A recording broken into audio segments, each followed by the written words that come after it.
off on the YouTube. All right. So When it pops up, get ready to do that.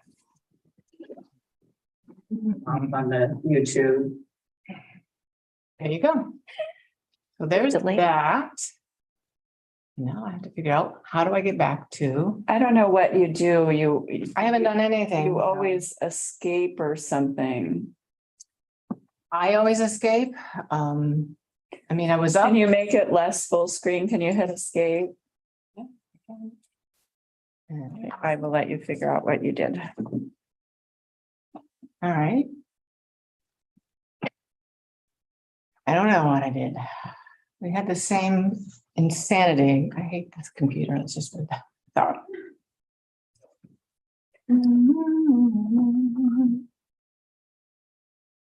Go window. Oh, no, because you need to go to Zoom. Where's the taskbar? Is it on the side or on the bottom? There you go. To Zoom. There you go. Excellent. Thank you. Oh. All right. Okay. Does someone want to chair this meeting of the governance committee? Or would you just like me to run through the agenda items? Run through there. Hearing no volunteers, I will go ahead and run through the agenda items. So first on the agenda is a public meeting video conferencing policy for the IDA and the Development Corporation. They're both exactly the same, only they say IDA and Development Corporation. I had Stephen Mayer at Harris Beach draft this for us based on what we're allowed to do in the open meetings law. So essentially, my understanding is that a member can attend the meeting virtually if they have extraordinary circumstances. We have identified what those extraordinary circumstances are. And then they can either video conference in from a predetermined location that allows the public an alternate location, in which case the member will count towards quorum. Or if they're going to video conference in from a private location, which does not allow the public, they will not be counted towards quorum, but they may participate in voting. Yeah, Heather, this is Russ. That is correct. And as in typical New York State fashion, it's not perfect. But if board members want to participate virtually and cast a vote, we have to go through this process. Right. So can you just clarify for me, if they're in a predetermined place, they may count towards quorum and they may vote. So if they're in that public place, they can vote, they count towards quorum. If they're in a private place, they may participate and vote, but they do not count towards quorum. That's correct. Makes perfect. Great. And then we've identified the extraordinary circumstances, which I won't read for you here. So I will open it up for questions. I just have one. Russ, you might want to, this might be for you. So if I'm at City Hall and I can't get here and it's a crisis and it falls under one of these guidelines, I don't know, Right. I'm making it up. Because it's a public place, is the public able to come to my place that I am? I'm sorry, is that Shauna? No, it's Faith. Oh, Faith, sorry. I'm sorry, I'm driving, so I can't see. Sorry. No. It's a good, that's a good question. And this is, there are no bright line rules or guidance on, what constitutes a public place Okay. or what exactly has to be done. So I think we just have to be, my recommendation to the board is to adopt to the extent to the board's likening, to adopt a broad policy, and we'll kind of have to see based upon the facts, on any given meeting day, we'll have to address it, because there's really no, like I said, guidance or rules on it. It's just law. And there's no history of it. So I had a little bit of back and forth with Stephen because I wanted to make sure that I understood this, and he sort of clarified that in order for them to count for quorum, if they're teleconferencing in, that it needs to be a place where the public can come and participate in the meeting as well. So we have on number 5 here that, based on public notice requirements for open meeting, it will be posted on our website as soon as, is humanly practicable. So I think we'd have to make a determination at the meeting. If Faith called, a half an hour before and said, I can't make it, here's my extenuating circumstance, it fits within your list, I'm going to stay at City Hall. Would we determine then that, okay, we can throw this up on our website? If the public did show up, could they be accommodated, or no, they could not be accommodated? And I think the key is whether the public could be accommodated there or not. Okay. And if not, then you don't count towards quorum. that's exactly right. And Heather, you're describing it more eloquently than am I. But it's one of those things where, we have to be fluid and flexible. And I think it's good that we're addressing it now and we can adopt the policy. And then, like I said, based upon the facts of any given meeting, we'll have to kind of, work through those. Okay. Any other questions on the policy? Okay, hearing none. I know we don't have really we have 3 members on this committee. Rich is not available. Mike is on Zoom. You can't vote. So is there just a sense of the body that you'd like to recommend this policy to the IDA and the Development Corporation? Yeah, I mean, I just want to, can you read off the excuses again, I guess? So basically these get you onto a Zoom and you're able to vote, but you don't count towards quorum. That's the big difference, right? You don't count towards quorum. You can vote. You do count towards quorum if it's another public location. Like, for example, the ST8 board had a meeting in Binghamton and they allowed half the board members to attend in Owego. And so we were, on Zoom, but it was both publicly noticed locations for the meeting. You would count towards quorum in that case. The extraordinary circumstances would be a physical disability where you are unable to meet in a physical location, an illness whereby you are under direct orders from a doctor not to attend in-person meetings, caregiver responsibilities whereby they are the only option for attending to the physical care of a minor or other dependent or family member, work-related restrictions whereby their place of business does not allow for participation at in-person meetings outside the parameters of their business location, and other significant or unexpected unforeseen factors or events which preclude attendance must be presented to the agency staff within a reasonable amount of time before the meeting in order to approve a video conference option and to give notice to the public for a video conference option. Okay, sounds good.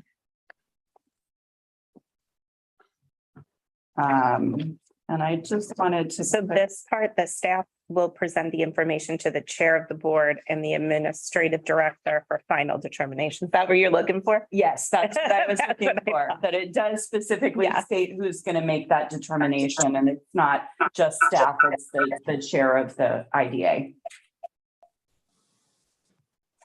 Okay. Are we good?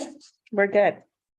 All right, so we'll move this on to the IDA and the Development Corporation's agendas. Perfect. And since we were having a governance committee meeting, I thought I would just throw a couple of other items on the agenda, I wanted to update you. We did have in our budget this year to have Bob Ryan at Harris Beach do a full review of all of our policies and procedures, make sure that we're still in line with all of the state law. As you know, things tend to change from time to time. I think it's been 3 or 4 years since we did this in the past. We have sent links to all of our documents to Bob Ryan, and he's in the process of reviewing them. So I just wanted to update you on that. I'm not sure if it's going to be completed by the end of the year, if there's recommendations to modify policies to make sure we're in compliance with law, but I will update this committee and schedule another committee meeting when we have something on that. Yeah, Heather, Russ, just real quickly, I think your policies are pretty up to date. I will defer to Bob, but I think if any changes, they'll be de minimis. And there's been discussion, I know, at other board meetings about adopting some new policies, and that's fine. But as far as the mandatory policies, I think we're in good shape.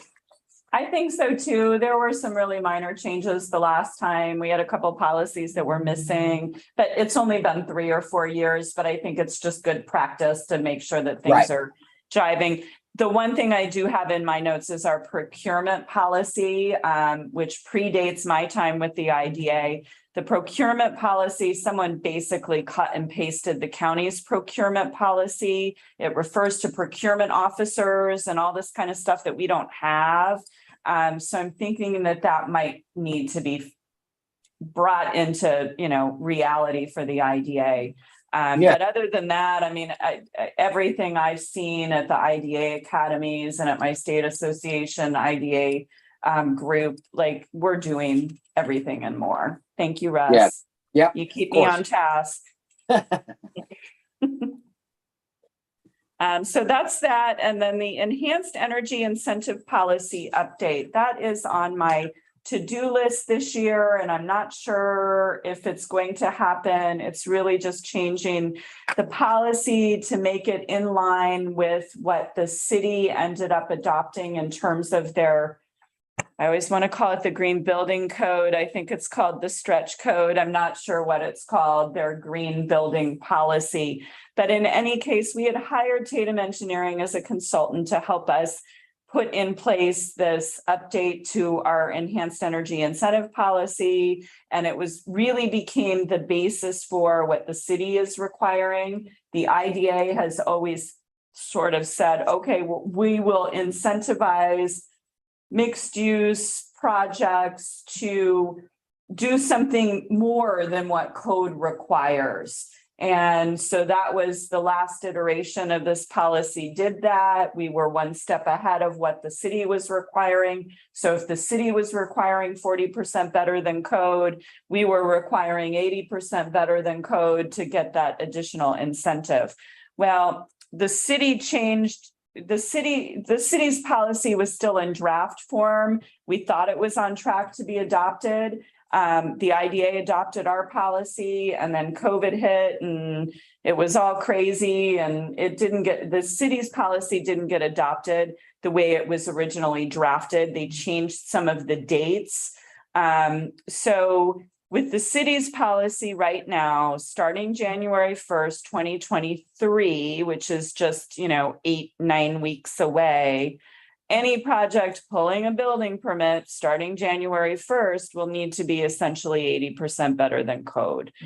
So the IDA should technically be delivering incentives for the next step up, which happens in 2026. If projects in 2023 were to say, we will be net zero, which is the next step up in the city's code, then we will give that enhanced energy incentive. Basically, we don't want to be incentivizing companies to do what they already have to do based on the city's building code. And the current policy says 80% better than code will be accepted through 2024 because that was the original date that the city's policy was supposed to shift, and it has been moved up to 2023. So I just need to shift some of the language and some of the dates and some of the reporting requirements.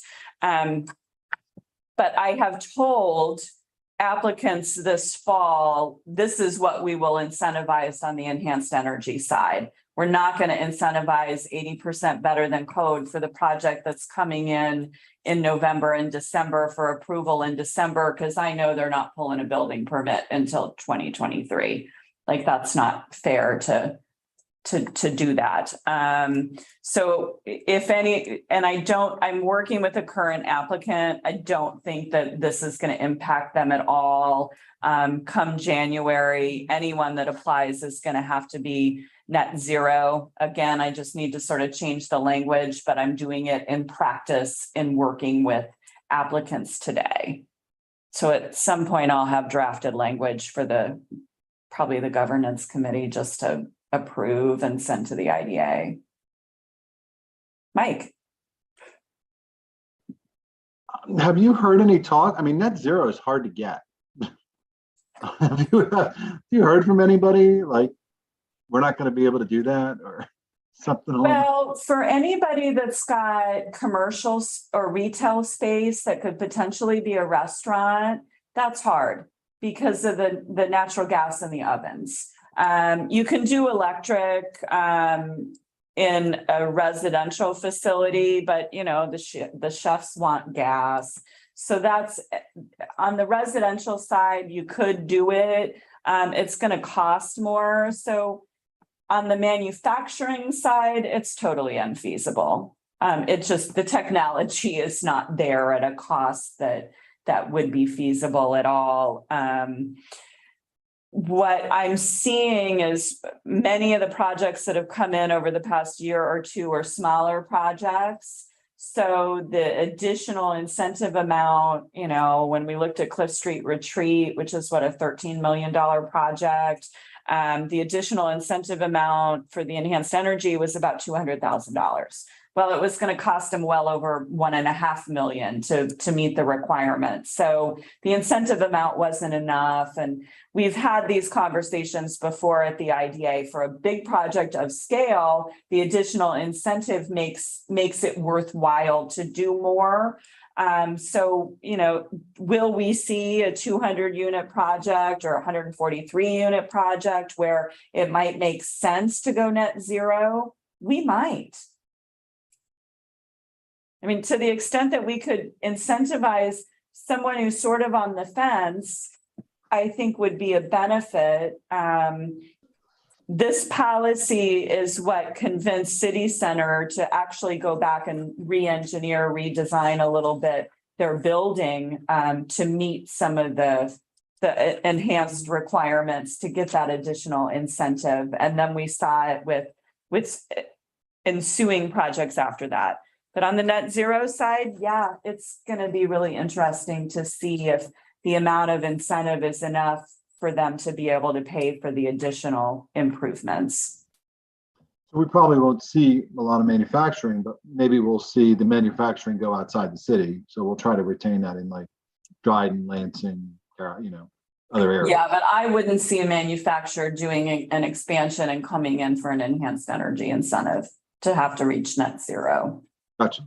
Okay, but so they'll come in still, they just won't come in for that. Gotcha. They won't come in on the enhanced energy piece. Okay. And that's all I have for this group today, unless you have anything else. Okay. Well, thanks for everybody's time. Thanks.